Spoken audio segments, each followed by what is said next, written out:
Hey, family, welcome to another episode of Naomi Spot. I am your host, Natasha Naomi Dukes. Thank you for joining us today. Family, today we have a sensitive topic we will be discussing. The topic is sexual abuse and how it impacts its victims. Today I am joined, and I'm so blessed to have a panel of women with us today who are an encouragement to the community. These women have survived some things, but yet they have bounced back. They are beautiful, they are resourceful, they are creators. There's so many different things that I can say about the women joining us today. So today, we're going to be joined by Shekhina Levi, who is a licensed professional counselor as well as a psychotherapist. We have Aziza Kibibi, who is an author, an entrepreneur, an activist. We have LaQuisha Anthony of WOAR. She's a Philly native and also a founder of Voice. She's the manager of Advocacy for WOAR. We also have joining us Melany Nelson, who is the executive director for Northwest Victim Services. Guys, do me a favor, call your family, call your friends, tell them to tune in to Naomi Spot.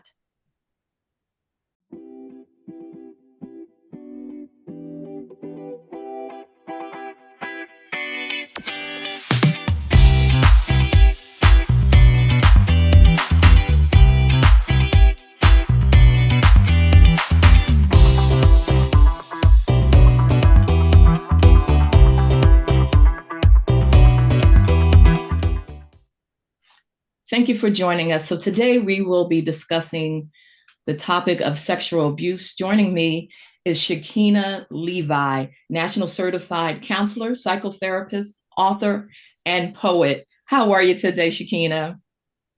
I am doing fine. Thank you, everyone, for having me. I really appreciate being here. Thank you.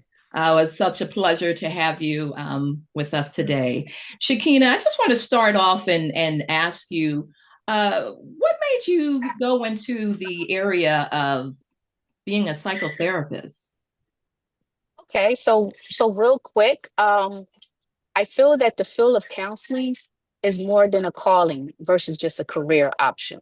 Mhm. Okay, so looking back at my overall traumatic experiences personally and how I was able to survive and empower myself through it, and I've been in the mental health field through various jobs. I felt led to say, you know what, this is what I know I'm meant to do, is to be in a position to help other people overcome their trauma. It was the right thing to do.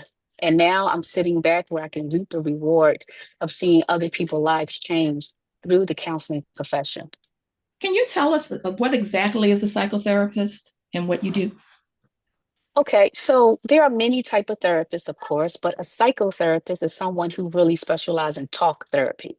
Okay, it's like that old theory, somebody comes and lays on the couch or sit in a chair and they get an opportunity to just really talk and identify their feelings, their emotions, their behaviors, and then the therapist be able to analyze psychology and just kind of look at the overall what's going on within them and just kind of tune in to help them overcome whatever challenges they are dealing with, pretty much.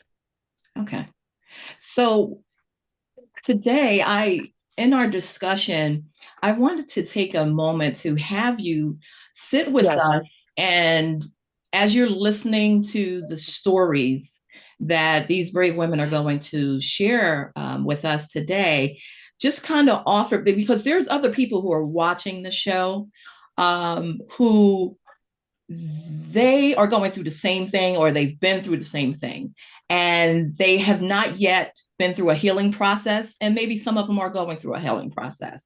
So I just kind of wanted to get your opinion on Yes. some of the issues that you're going to hear today, and if you could share with our viewers some tips in how to heal and how to cope. Is that okay with you? Yeah, that is definitely okay. It's an honor and a privilege to be able to share some things that might be beneficial for women who's going through any type of sexual abuse Okay, or well, or survivors, sexual abuse survivors. Yes. we thank you for that. So joining us is Aziba Kibibi, and please Aziba. Let me know, excuse me, if I am pronouncing your name correctly, because I am terrible with names. Just let me say that. Hello, Charge it to Natasha. my listen, charge it to my mind and not to my heart, okay? Okay, all right. I forgive you. So it's Aziza, Aziza, Kibibi. That Kibibi. is, and it's actually my first name and my middle name because my entire name is lengthy. So I go under, that's also my pen name. I am a published author. Um, and that's it. Oh, well, That's not no, it, no, of no. course, You're but being as far humble. as my name, You are as being far as my humble, name. Aziza.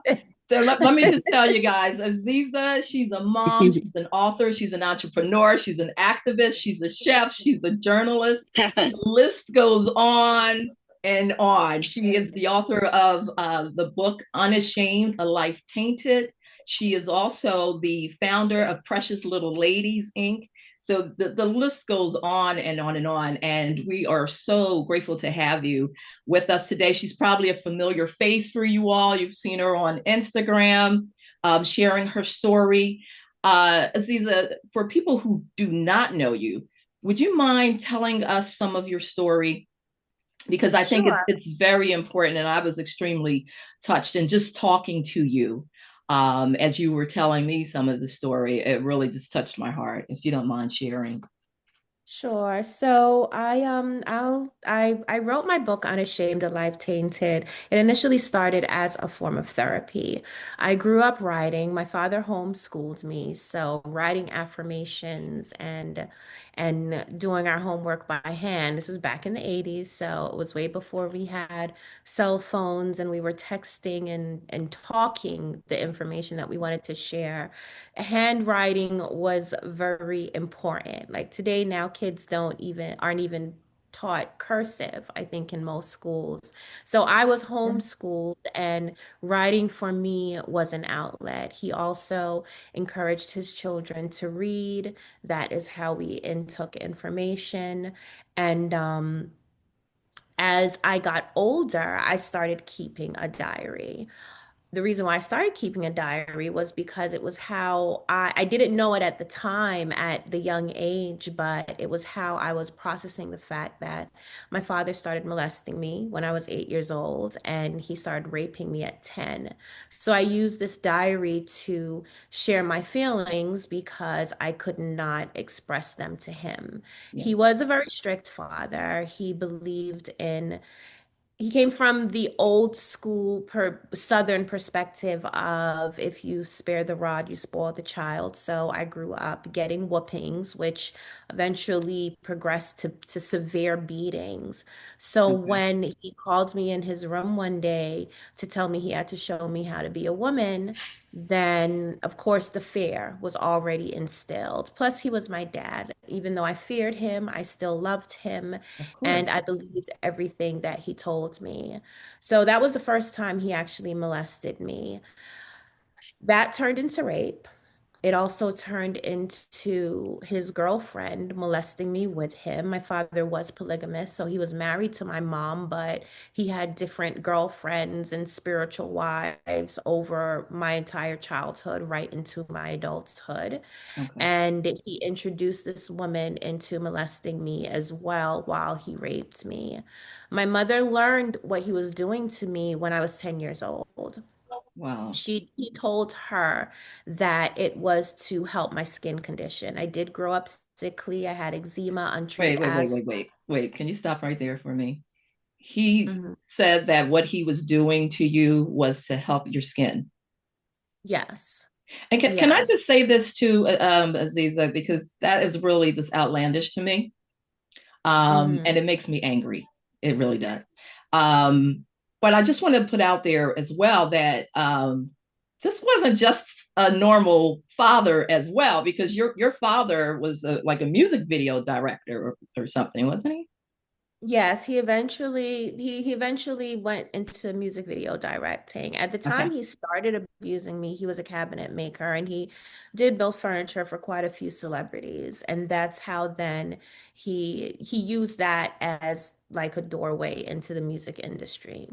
And he's like an MTV award-winning director. Is that correct? Yes, he directed Kill Me Softly by the Fugees, and he won an MTV Video Music Award for it. Wow. I'm sorry to just pop into your story, but I mean it just really makes me angry. Please continue. So my mother did know what my father was doing to me, but she was compliant to his wishes. He did abuse her as well, and he took advantage of the fact that I did have all of these health issues. And I'm sure for any of the professionals that are in this conversation now, you know that child sexual abuse can actually exacerbate any health issues that the child already has. It could also cause things like asthma because of the stress that is Mhm. associated. But what was different with my father is that he did not believe in Western medicine. So I had these untreated issues because he never took me to the doctor as well. So I grew up being in bed for days at a time because I could barely breathe. And what he would do is that he would come and rape me to say that he was treating the fact that I had negative energy inside of me, and that was what was causing me to be sick. Aziza, So did your fast did your mom at any point think like this can't be right?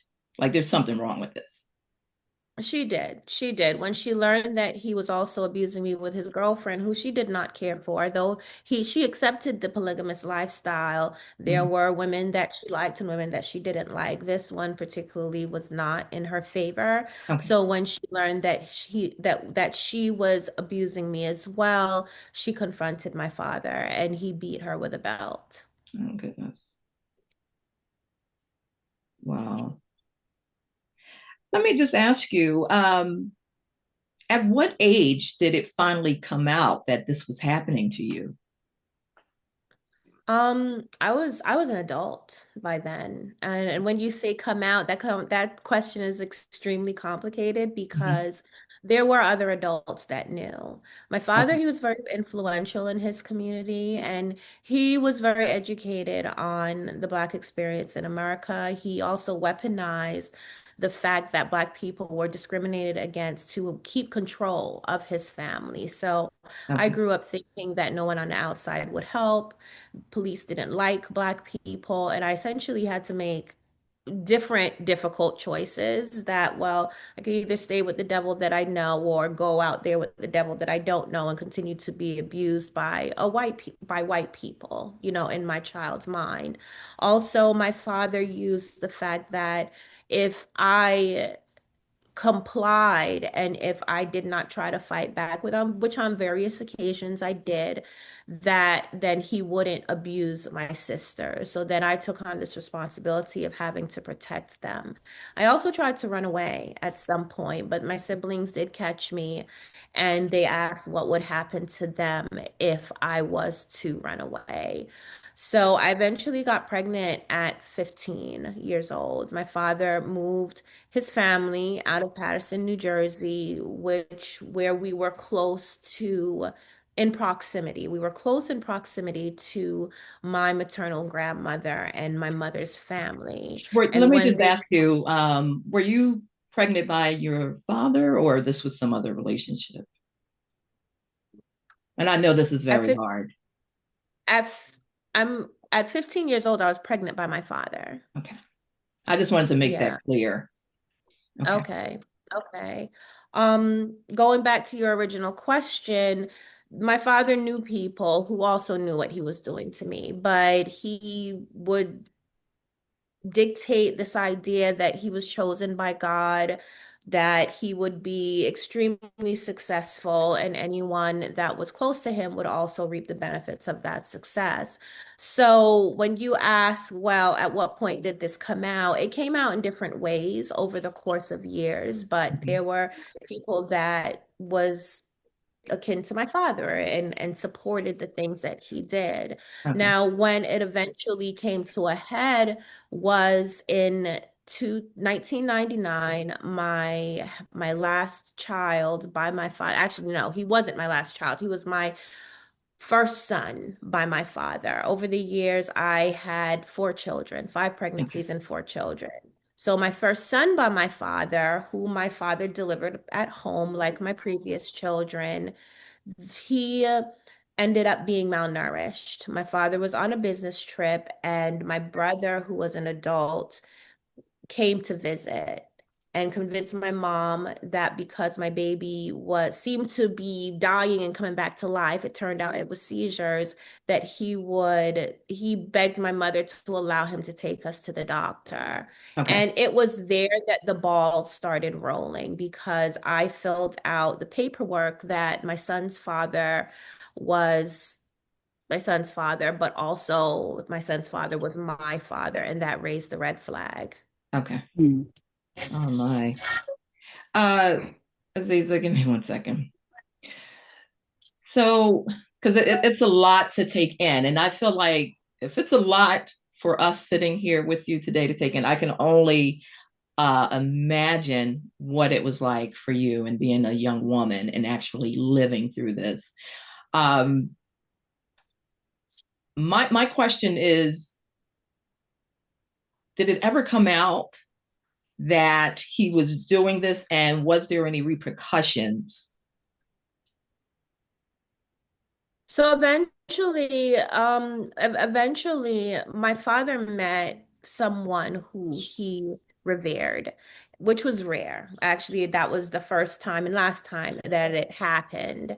And once one time, now normally growing up, my father did not allow me to speak with anyone that was outside of the family unless someone that he trusted, whether it be one of his girlfriends or my Mhm. brother or my mom, was present. So I had access, yes, I had access to Lauryn Hill and Wyclef Jean and all these different people, but it was always under his watchful eye and everything was reported back to him. Okay. So here is one day, he communicates with someone and he becomes very close with this person. This person started guiding him on his career. And he allowed me to speak with this man over the phone without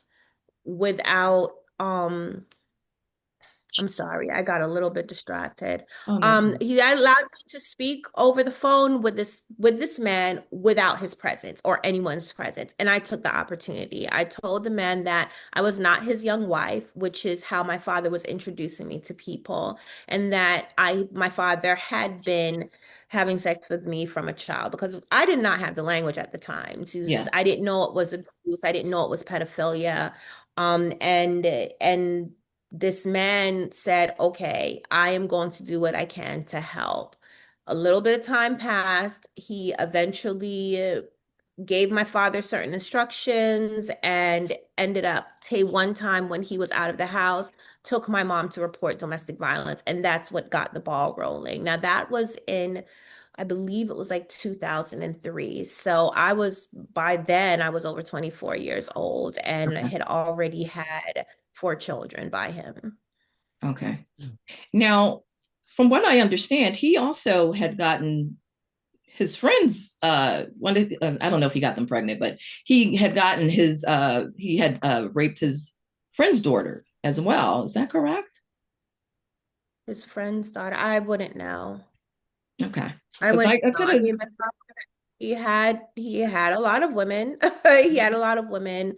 Um, he did commit various sexual assaults, but I don't know anything about him raping his friend's daughter. okay. So now your father currently is in jail? Yes, he's serving 90 years in prison. In 2006, my sisters and I got together and reported him to Passaic County Police. Okay. Thank God you guys spoke up. I know it was very hard to do. When I hear your story, it makes me think of so many people, Aziza, who've had these experiences and they're made to keep their mouths closed, and especially in the African American community. I don't know about you guys, but I know that I was raised up. What happens in our house, stay in the house. You don't go out telling or Yes. sharing with people what Mhm. goes on in our house. That's our family business. Yeah. However, there are times where people need to know what's going on, and I'm so glad that you guys spoke up and received the assistance that you needed to get away from him. And you said he's serving 90 years. Yes, she's serving 40 years for my sister and 50 years for me. Okay. Jeez. Wow. I'm just like I just can't believe. I just want to ask you one quick question because I know I'm a little bit over my time with you, but I thank you so much because your story is really captivating. So I allotted that time, but um, for many people who, because I've been following you, and there are people who makes all kinds of mean, terrible comments about you. And I did see where there was quite a few people coming up against you and saying that you're not telling the truth, that you're lying, and that maybe there was a different type of relationship going on with your father. What do you say to that when you hear that? Um, I say a lot. I'm gonna say that. I Yeah. say a lot. However, I do recognize that sexual abuse, and especially long-term sexual abuse, not only sexual abuse, any form of abuse and oppression has such an intense impact on people psychologically that people just don't understand. They don't understand. Even when we talk about, going back to my father using the fact that Black people are oppressed in America, and we are descendants of slaves, the long-term impacts that that kind of abuse has had on our culture, on our society, on how we function throughout the world affects us in ways that no one fully understands. And it goes the same with sexual abuse. So going in and out of one's survival mode, fight, flight, freeze, fawn responses, people just they can't grasp how there is a direct impact on your brain function when you have been victimized by someone that you love. So for them, I approach them with grace because I do know that oftentimes, that it comes from a place of ignorance Hmm. and a lack of Absolutely. education on the topic. And so I just educate them. I educate them. As far as the victim blaming, I do my activism in trying to counter that. People need to understand that no victim of any form of crime is asking for that crime to be committed. And in fact, if they were, then technically it would not be an offense committed against them. So, yes, people have tried to diagnose me with Stockholm syndrome and Electra complex and all of these things because they've watched a few TikTok videos and a few reels. Hmm. So, I understand that often it is a symptom of social media and our culture and a lack of education on the subject, which is why I've decided to use my platform and my voice to educate people, because I think that is the only way that we can put these things to a stop. That is really great, Aziza. And I asked that question because I find that many people are told, young people often are told to be quiet. You're not telling the truth, you're lying. And so Right. that causes young people to shut down. It will cause people to not want to come out and say anything because they feel like no one's going to believe me. Why should I say Exactly. something? And that's the reason I brought that up. I didn't bring that up for to try to shame you or anything like that. But I No, want no, I our understand some people. yeah, I want the viewers to understand that when you start to tell people to be quiet or you don't believe them, you are shutting folks down. You are causing the trauma, the things that they're feeling, what's going on inside of them to sit and to just boil over and over. It's just sitting. And one day, all of that stuff has to come out.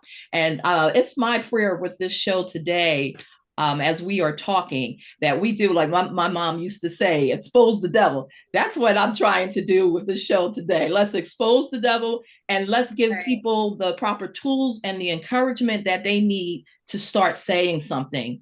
I do believe, Aziza, in this day and time, especially the young people today are different than yesterday. They're going to tell, they're going to go, they'll blast you on social media. There's still some that won't do that because it is a very sensitive topic. Yes, it is. But you have a lot of young people who will get on to social media and will blast you now if you're out here doing this. So my goal today is to get you guys stories out here. Let people see what perseverance looks like, what courage looks like, and overcoming, excuse me, what that looks like. And I see all of that in your stories. I'm going to now move on to Shekhina. Levi, I just want to talk to you, Shekhina, real quick. And Aziza, we're going to come back to you. Are you able to stick around? Yes, yes, I have a Okay. few Because minutes. I want to talk to you a little bit about your book. I want you to get that information out there. Where can people follow you while we have you? Let's speak about that real quick. Everywhere. I am on TikTok, YouTube, Facebook, Threads, Instagram. Name it, I am there. And my handle, thank God I have a unique name. It's Aziza Kibibi, Azizakibbi. And if you just Google me or go to any of those platforms, yes, you will find me. Okay. Also, my website is kibibi.com, and the Can you repeat that organization. one more time? I heard a little static. My website is azizakibibi.com. So same my name.com. And also my nonprofit organization, Precious Little Ladies, Inc. It's at PLL Nonprofit on social media and preciouslittleladies.org. Okay. And we're going to come right back to you. I just want to talk to Shekhina just for a moment. Shekhina. Yes, yes, talk to me. Yes. Now, after hearing Aziza's Yes. story, um, what do you have to say? Like I'm sitting here and it's Yeah. troublesome. Um, Yeah. I've heard this type of story many times before. I've worked hmm in women's ministry, guys, and I've heard these hmm stories time and time again. I've seen it in my own family. So it's I'm really passionate about this topic. Um, what do you have to say? I just it really bugs me. It really does.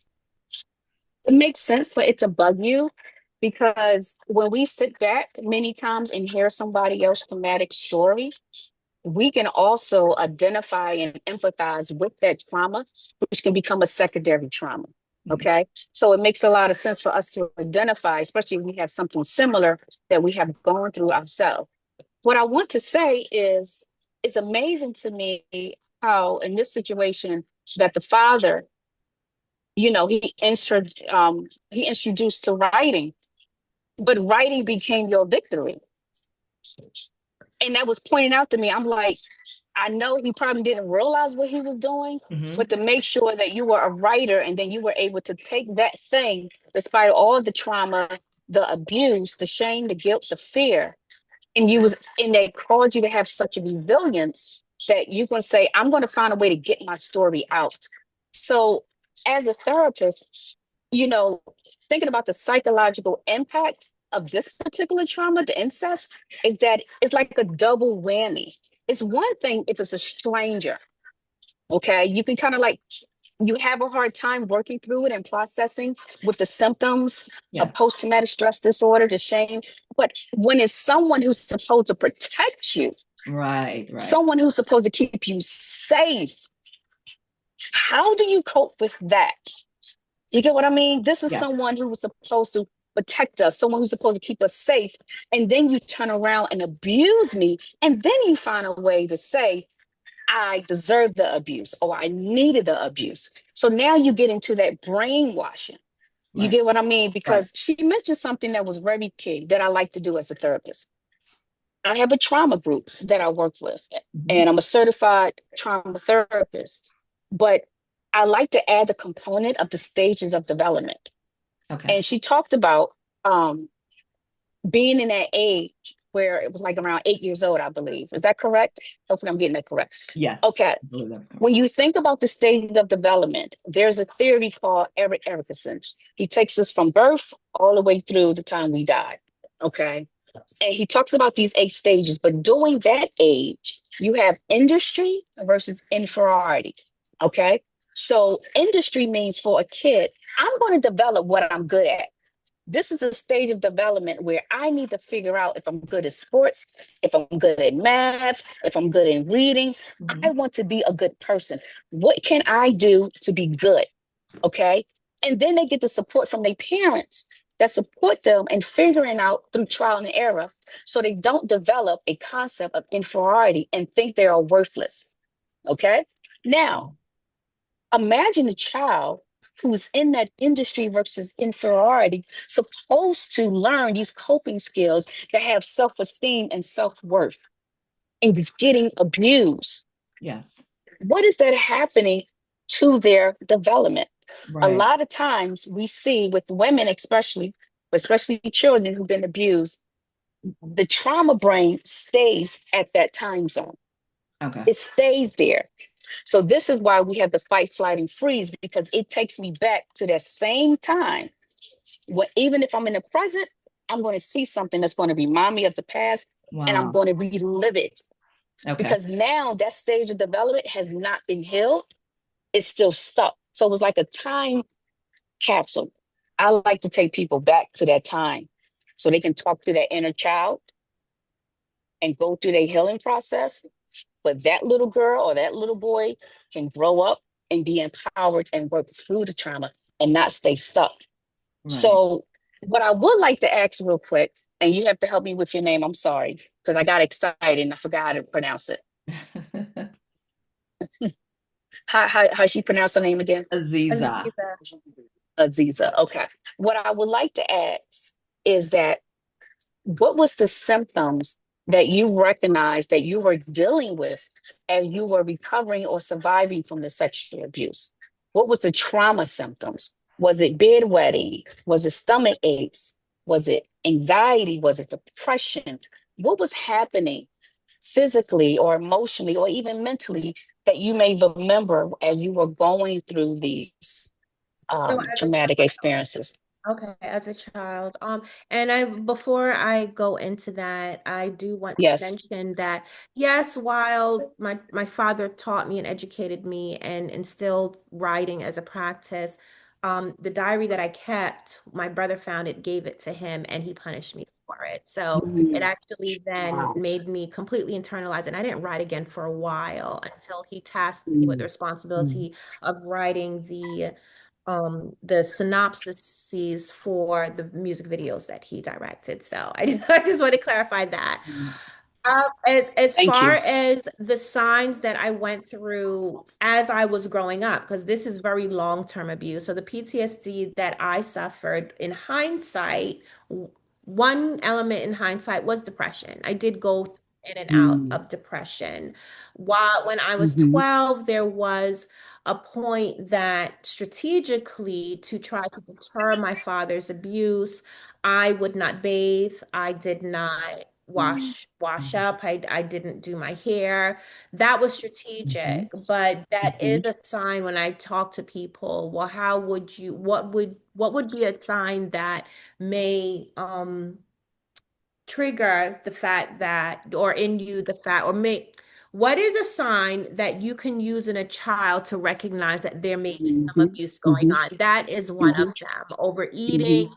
intense Mhm. change in behavior. I used to be an outgoing child, but when my Mhm. father started abusing me, then Mhm. I became more mute. I did not Mhm. stand up to people. My sense of self-worth was challenged. And the Mhm. fact that my mother was not an ally just Mhm. exasperated it all. As I got into Mhm. my teenage years, and even after I gave birth, I'm shocked that I didn't go through postnatal depression, but my daughter kept me grounded. I knew I had to Yeah. protect her. Yeah. I always Yeah. still had this hope and goal of either escaping or something happening to my Mhm. father, but Mhm. eventually I knew that the abuse would stop at some point.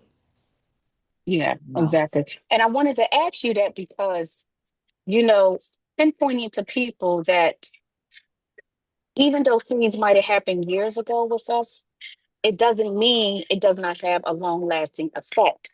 But however, even though trauma has an effect on us, especially sexual abuse, it's like an imprint. Now we get to the point where we can define how that trauma continues to affect us. And you made a decision I'm going to tell my story because I'm going to be empowered through it and I'm going to empower others. I was victimized, but I'm not going to continue to stay in a victimized situation because now I have the tools or the resilience or the perseverance to overcome this and share this with others. So when we talk about the psychological part, when it comes to a lot of, traumatic experiences, that creative writing or that writing, if it's acting, if it's dancing, for me, it was poetry. I was sexually abused by my adopted father, and I went through years of sexual and mentally and physically abuse from him until I was able to get out of the house. But poetry became my way of escape. Writing what I dealt with, because Tasha, you said something key. You said it bubbles up. So imagine a child who can't express it is bubbling it up, and then one day it's going to explode.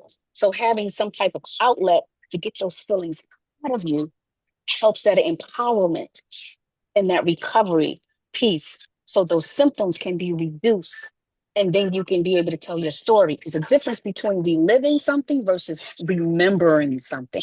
So now I can remember the details without the intense emotions that comes with it, because now I'm empowered through it.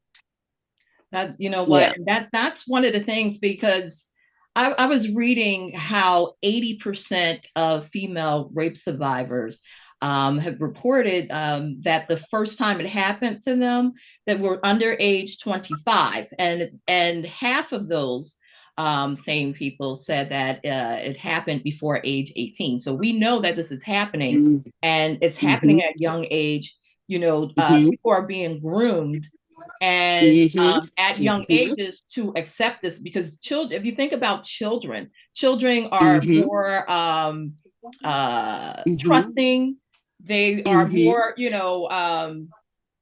Mm-hmm. willing to be loyal, to keep the secret Mm-hmm. and all of those things. Mm-hmm. So to Yes. me, when I hear these stories and I just think about children having to grow up and deal with this unresolved, that's why we Yes. have Yes. so many people out here. You'll see the results of this turning to Mm-hmm. many people turning to drugs, many Mm-hmm. people turning to Mm-hmm. Mm-hmm. being hypersexual. People, there's so many different negative things that can come out of this, and especially when And it is Tasha, not dealt. yeah, oh, I'm sorry. Go Yeah. ahead. And Tasha, just real quick before you go to the next people, when you talked about far as like 18 or being in that year group, Mhm. age 12 to 18, or some say 21, Mhm. is the stages of identity versus role confusion.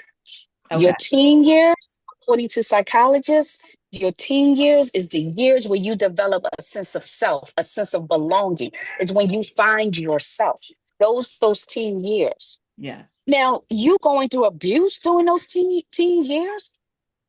Will you have a good identity, or will you be confused about who you Who are? you are. You know what? That makes me And think that's pretty about. much what you just said. Absolutely. Mm-hmm. It makes me think about Donnie McClurkin, who recently came Mm-hmm. out and he spoke about being molested by multiple Mm-hmm. men at the church that he was attending. And, Mm-hmm. no one was watchful over him. No one paid attention. No questions was Mm-hmm. ever asked, but a lot of people in public started questioning his sexuality. And it's Mm-hmm. not his fault. No one was protecting him. And I just have to Mm-hmm. say to our viewers, you cannot be so religious that you turn a Mm-hmm. blind eye to the fact that Mm-hmm. something could be going on to your child, going on with your child, even if it's in church. You think that your child Mm-hmm. is safe in church. But you Mm-hmm. have to remember, we say this all the time, we're all ex somethings. So with that Mm-hmm. knowledge that we're all ex somethings, it's possible that there might be an ex predator, child predator sitting Mm-hmm. right there next to you, Yep. rapist, whoever that's sitting right there in a Mm-hmm. church. He could be on the deacon board, he could be the pastor. Yep. And it doesn't Mm-hmm. matter the role that they have taken on to cloak what's Yes, yes. behind that face. So we can't be so Yeah. religious where we turn the blind eye and say, oh no, that would never happen. You have to watch your children. You have to listen to your children. Do not shut them down. I beg of you. If they come to you, give them that respect. These Sometimes people think that children are just children and they should stay in a kid's place. They don't have a voice. Mm-hmm. But Mm-hmm. these are little people who are going to grow up and be Yes, adults. yes. They're going to be the people running the world someday. And with that being Hmm. said, get them the help that they need, protect them. God has made us good stewards over the children. That's at least what we're supposed to be. And a lot of times Yes, that's not yes, yes. happening. It's not happening. Shekhina, we can talk all day, but I want to move on and let's come Oh, yeah, back a yeah, yeah, little yeah. Go to the later next people. I because understand. we have a couple people still to get Okay. through. My Yes, next, yes. yes, my next guest coming up um, is going to be the beautiful LaQuisha Anthony of WOAR. She's a Philadelphia native, founder of Voice. She's the senior manager of advocacy for WOAR. WOAR, if you do not know, is Women Organized Against Rape. She's an author and she's been a writer for the Philadelphia Inquirer.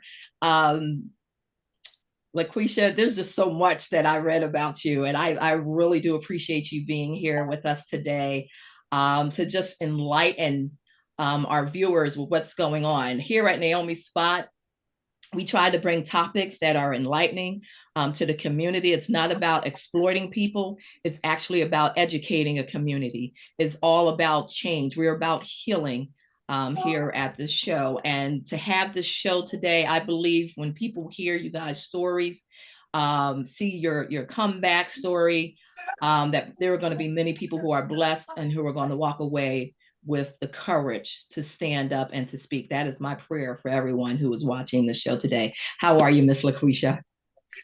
Hi, I'm fine. And it's LaQuisha. LaQuisha, Yeah. I'm sorry. I'm so terrible. That's okay. I'm so terrible with people's names. But I thank you for coming on today. LaQuisha, could you share with us, excuse me, a little bit of your story and how you had how what the journey that you had taken to become the woman that you are today.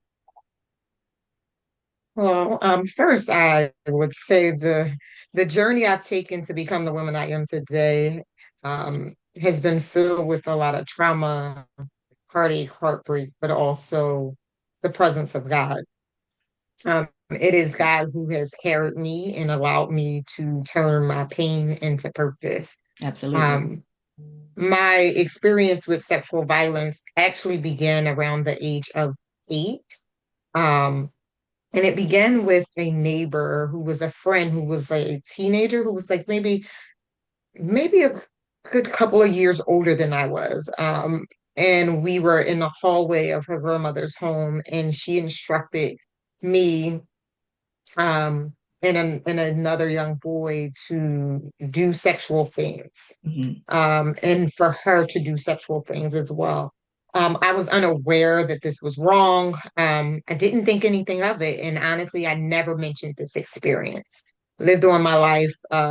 But I also, as a child, was dealing with other multiple forms of trauma from family lifestyle. Okay. At the time, I was living with my great grandmother. Um, I was living with my great grandmother, with my grandmother, but then prior to that, I was living with my great grandmother. It was the family home where everybody stayed. And from my uncles to my grandmother, my mother, my dad would come there as well, my cousins. It was just family home. And my great grandmother at the time was very old. I think she might have been in her 70s at the time. Unfortunately, she passed away around 83. But we were all living there, and I was going to school. And my parents were not together, but they had their own struggles. Okay. My mother, unfortunately, was involved in um, drugs, and my father I'm not sure if he was or not, but he was also in and out of prison at the same time. So growing up, I want to say first grade, I didn't have enough days in school, and that began to render some attention from the school and render the attention of the care that I was receiving in the home. My great grandmother wasn't well enough to take me to school. My uncles, who knows what they were doing. My grandmother worked at a school. And then she also moved out into her own home. All that to say that I had to be removed from that home. And they were getting ready to put us into foster care, both me, my brother, and my sister. My grandmother agreed to take me on, but she decided she would only take me. And that started around 6. So I'm giving you different age groups, but that started around 6, where she said she would agree to take me. And I advocated for her in that moment as a 6-year-old and told her that if you take my brother and sister, then I will help you raise them. Oh, And so at 6, I am who I am today. I was an advocate then. yes. Um, so to backtrack, my grandmother allowed us to move in with her, but we would go down to my great grandmother's house on a regular basis, like almost every other day. So when the sexual abuse happened as a child, that was still my family home. Okay. But I was suppressing all of the feelings about my parents, the feelings of moving out of the home that was familiar to me, the school that was familiar to me. But my grandmother gave us a pretty good life. I then grew up, but she was also very protective. So she didn't want anything to happen to us, and she didn't want us to involve ourselves in things that go down the wrong path that she believed my mother did. From there, she wouldn't allow us to do certain things. We couldn't spend a night out. We couldn't do a whole bunch of things, and out of protection and fear. Um, but through that, I want to say around 10, my parents got their lives together, and then we began to move back and forth between my mother's house, my father's house, my grandmother's house. It was like they all took a share in caring for us. But it was still kind of turmoil because of those relationships. Okay. All in all, I lived a pretty good life. I'm going to school. By the time I got to high school, I was living with my mother, going to school, running track, doing all the things that I wanted to do and the things that I believed that would enhance my future. I decided I wanted to go to college. I was going to be the first a first time graduate of college, a first generation college student.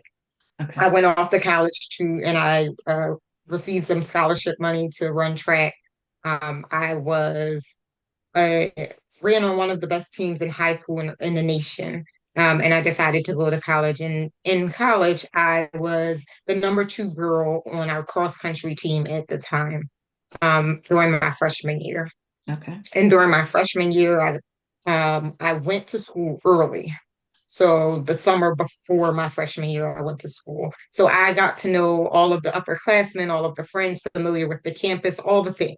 So by the time freshman year actually came along, I I knew the lay of the land, to the point where I didn't even wear clothes to class. That's how comfortable me and my friend group were. All that to say that we knew all the upperclassmen. We had good relationships with them. Many of them were like brothers and sisters to us.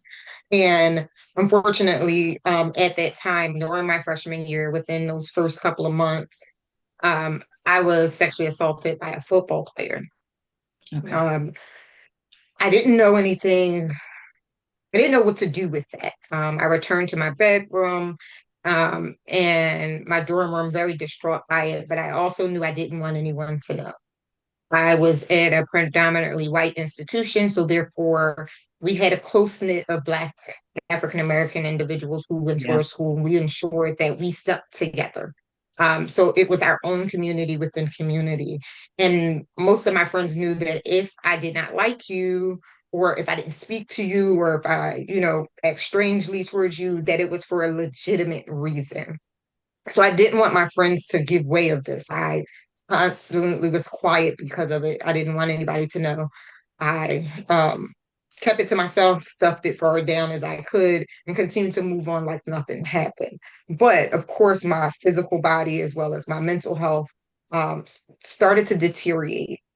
Mm. And then my ability on the track began to be impacted. I remember having a back injury during cross country season, and in that back injury, I wind up having to go get X-rays done. For some reason, I couldn't get them done at school, and I had to go home. I went home, and that was the day that my mom took all of her kids. She's had 6 children to the doctors. They went across the street to McDonald's. She left my little sister, who was like 11, in the waiting room. I'm with that doctor. The doctor gave me some birth control, but then also said, took some urine for my birth control. She came back. She said something happened with it. She needed me to give her another urine sample. I gave her another urine sample. And then that room, she told me that I was Oh, wow. so in the midst of being pregnant, I went out and told my 11-year-old little sister who had no idea. She was the first person I disclosed that I was sexually assaulted. Okay. I then went across the street to a payphone, so we know how long ago that was. And I called my dad. And my dad came to pick me up, and I told him. Then I told my mother, who really didn't have much to say. My dad, of course, wants to be dad. And I say it all the time laughing, but also serious. He wanted to be a sniper. And I said, no, you can't do that. Can't go shoot this boy on My the type of football dad. field. That's not what I want you to do. Yeah. And in that, my mom kind of asked me, okay, what do you want to do? We'll support you. But my grandmother's response was the response that hurt the most. She asked me, are you sure you didn't just get pregnant? Because to her, in her generation, sexual assault wasn't something we talked about, nor was it Right. something that we disclosed and said happened. And 9 times out of 10, teenage pregnancy was high. Yeah. So she thought that that was the case. I then decided I wanted to get an abortion because I couldn't take the idea of a child growing inside of me that belonged to the person that harmed me. Okay. That very weekend, I got an abortion, but in the process of getting abortion, my mother got something called Guillain-Barré, diagnosed with something called Guillain-Barré that's supposed to paralyze you from the neck down. That was a Thursday. That Saturday, my grandmother asked me to watch the younger children while she went to get some food. She took very long and didn't come back. I was upset because I just wanted to go back to school. I got the abortion. I'm going back like nothing happened still. Y'all know that's it. Wow. And I go to school, and then I'm waiting to go to school. I'm going to miss my bus. She never returns. I later get a phone call that she was hit by a car and needed 3 knee replacement surgeries. Oh my God. So trauma after trauma after trauma after trauma. Yes. In suppressing this particular form of trauma, I went back to school like nothing happened, and I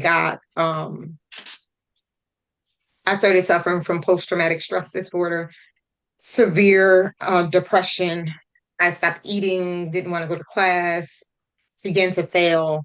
The whole 9 things are spiraling out of control. But also 2 months later, as I return, I have this excruciating pain, and I am bleeding golf-size balls of blood. Oh my God. And I didn't know what was happening to me. I go to the doctor with 2 friends, a male and a female, and we get there. I blurt out what happened to the doctor. So this is the first my friends are hearing of this experience.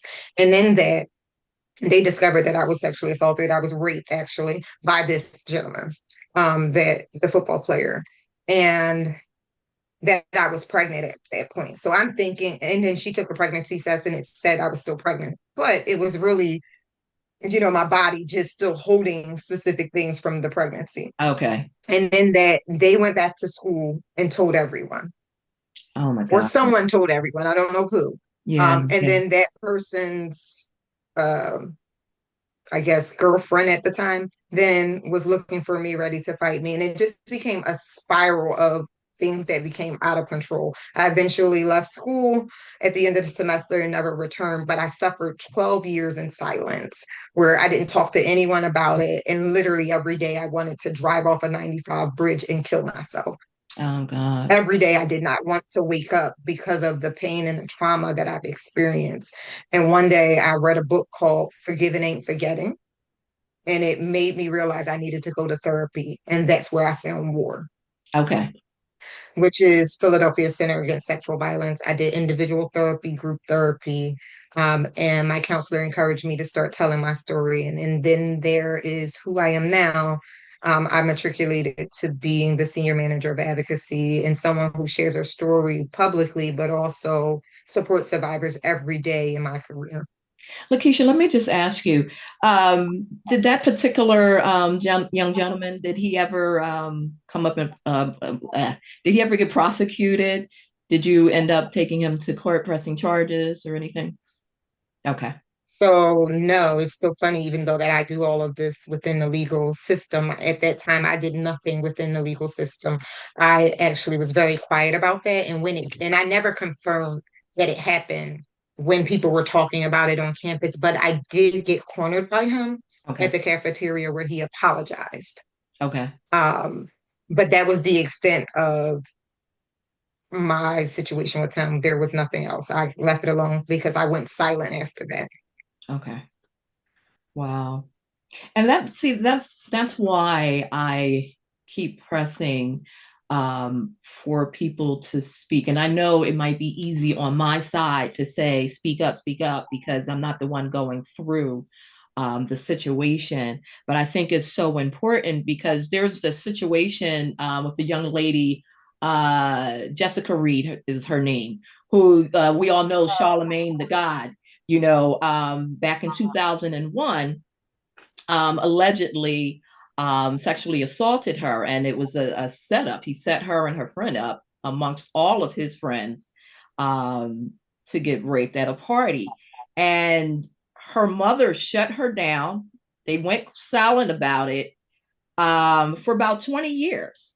And in 2022, they came out and tried to file a lawsuit against him. And in 2024, it was dismissed. But when people go silent, and most times it's out of fear. These monsters they walk free and they go to the next victim. They see that they got away with it one time.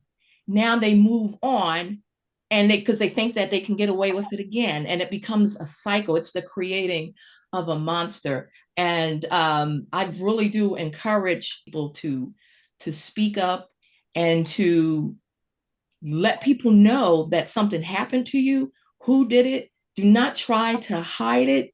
If it's in your family, this is the time, in this day and time, you need to speak up. We need to start prosecuting these people and not allowing them to get away with their dirty deeds. Because when we do that, it just kind of opens the door for them to go on and they will continue to do it and continue to do it. I was sharing a story with one of you. I cannot remember who it was, that someone in my family had raped, he abused people in the family for a number of years. And because he started off, it was one or two, then it ended up being 10 kids, then 15. And he continued on and continued on to do this. And the family would keep it quiet and just tell the kids not to say nothing about it. He has a mental problem. There's nothing we can do about it. Just say, don't tell anyone. And that is not the right way to go about things. They need to get the help that they need to get. Otherwise, it's a monster in the making. LaQuisha, I appreciate you so much for sharing your story. Can you also tell us about Voice? Because I know that's an Yes. organization that you Um, founded. so Voice is Victory Over Inconceivable Currently Experiences. It's a sexual abuse survivor network where I just support survivors to share their stories.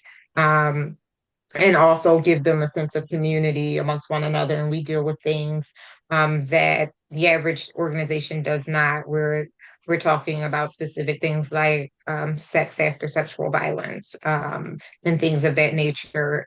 And really helping people to get in touch with their bodies and to dream and to envision a life after sexual violence. But I wanted to say something in reference to the prosecution or telling somebody what happens for survivors of sexual violence. That's not something very easy. Specifically, those who are childhood abuse, sexual abuse survivors. The average age for someone that has experienced child sexual abuse to come forward and share is age 52. Okay. And part of my reasoning for some of the advocacy in which I've done, which is to change the statute of limitations, which is the time to be able to prosecute in Pennsylvania, is because I understand the difficulty it is to come forward and to share your Absolutely. story, or even to go through a legal process or to go through any of those processes to share with anyone that you've experienced this deep, dark experience that is probably the worst experience you might have experienced in your Sure. life. LaQuisha, sorry to cut you off. Due to the time constraints of the show, we will continue this conversation as part 2 for the next episode. Don't miss it. Please tune in to Naomi Spot Sexual Abuse Episode 2. See you next time.